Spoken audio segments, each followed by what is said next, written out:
যারা rank jump করে চাকরি পেয়েছে তারা আর স্কুল সার্ভিস কমিশনের পরীক্ষায় বসতে পারবে না। এই রকমই একটা খবর তোমরা শুনছো, সেই বিষয়টা পরিষ্কার করে দেব আজকের এই ভিডিওতে। একটু ধৈর্য সহকারে যদি শুনতে পারো তাহলে পরিষ্কার বোঝা যাবে র্যাঙ্ক জাম্প কী এবং কারা পরীক্ষায় বসতে পারবে না। কি বলা হয়েছে একটু তোমাদের সামনে একদম কোট আনকোট বলার চেষ্টা করি। না, যারা র্যাঙ্ক জাম্প করে চাকরি পেয়েছেন তারা পরীক্ষায় বসার সুযোগ পাবেন না, তাদের অযোগ্য হিসেবেই গণ্য করা হবে। বুধবার অর্থাৎ আজকে এই নির্দেশ দিয়েছেন বিচারপতি সঞ্জয় কুমারের বেঞ্চ। অর্থাৎ তোমরা বুঝতে পারছো যে স্কুল সার্ভিস কমিশনের পরীক্ষাতে র্যাঙ্ক জাম্প করা, অর্থাৎ ধরো কারো র্যাঙ্ক আছে 5, কারো র্যাঙ্ক আছে 2, তাহলে হিসেব মতো 2 আগে ওয়েটিংয়ে যদি থাকে সে 2 আগে চাকরি পাওয়া উচিত না, 2কে না দিয়ে 5কে কী করা হয়েছে আগে নিয়ে চলে যাওয়া হয়েছে এবং তাকে চাকরি দেওয়া হয়েছে। এরকম একটা উদাহরণ দিয়ে বোঝালাম। এরকম বিভিন্ন র্যাঙ্ক কী হয়েছে, নিজ র্যাঙ্ক পিছনে কারো র্যাঙ্ক সামনে, তার সুযোগটাকে সরিয়ে দিয়ে নিজে কি করা হয়েছে সেই জায়গায় পৌঁছে গেছে, তার আগে পৌঁছে গেছে। এরকমভাবে র্যাঙ্ক জাম্প করা হয়েছে। তাহলে এই যে র্যাঙ্ক জাম্প করে যারা চাকরি পেয়েছে তারা আর স্কুল সার্ভিস কমিশনের পরীক্ষায় বসতে পারবে না।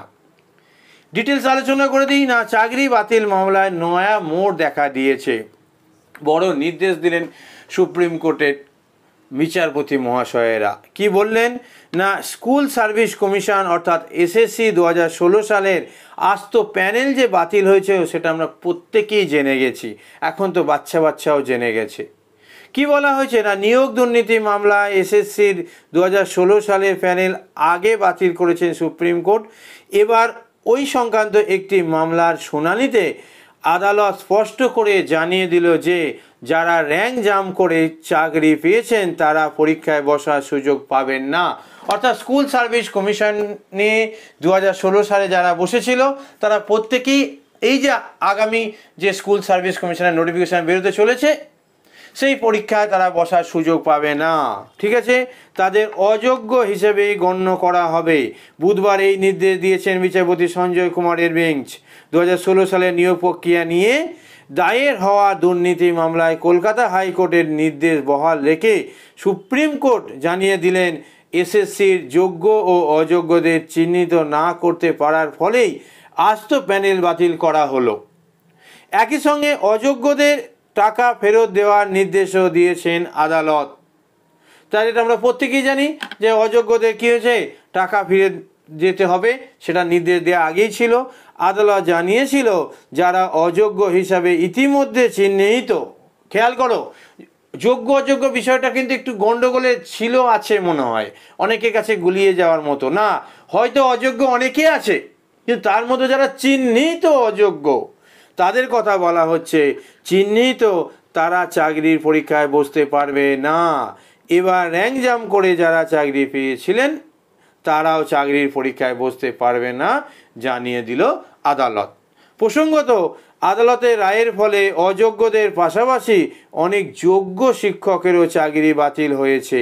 পরে রাজ্যের আবেদন মেনে সুপ্রিম কোর্ট জানিয়েছিল নিয়োগ প্রক্রিয়া সম্পন্ন না হওয়া পর্যন্ত চাকরিহারারা অর্থাৎ চাকরিহারা যে সমস্ত শিক্ষকরা কাজ চালিয়ে যেতে পারেন। এখানে একটা কথা উল্লেখ করে নিতে হবে যে অশিক্ষক কর্মী যারা আছেন বিশেষ করে তারা কিন্তু কী হচ্ছে, তাদের কিন্তু চাকরিতে বহাল রাখা হয়নি। যাই হোক, এ ব্যাপারে চলতি বছরের 31শে ডিসেম্বর পর্যন্ত নতুন নিয়োগ প্রক্রিয়া সম্পন্ন করার নির্দেশও দিয়েছে আদালত। তোমরা নিশ্চয়ই জানতে চাইবে যে কবে তোমাদের জন্য নোটিফিকেশান বের হচ্ছে। আমি অবশ্যই একটি পৃথক ভিডিও নিয়ে আসবো, ইচ্ছা গেলে চ্যানেলটা সাবস্ক্রাইব করে রাখো। আর একটুখানি কথা আছে তোমাদের জন্য যে ওই মামলার শুনানিতেই এদিন আদালত স্পষ্ট করে জানিয়ে দিল র্যাঙ্ক জাম্প করে যারা চাকরি পেয়েছেন তারা নিয়োগের ওই পরীক্ষায় অংশ নিতে পারবেন না, অর্থাৎ তাদের অযোগ্য হিসেবে বিবেচনা করা হবে।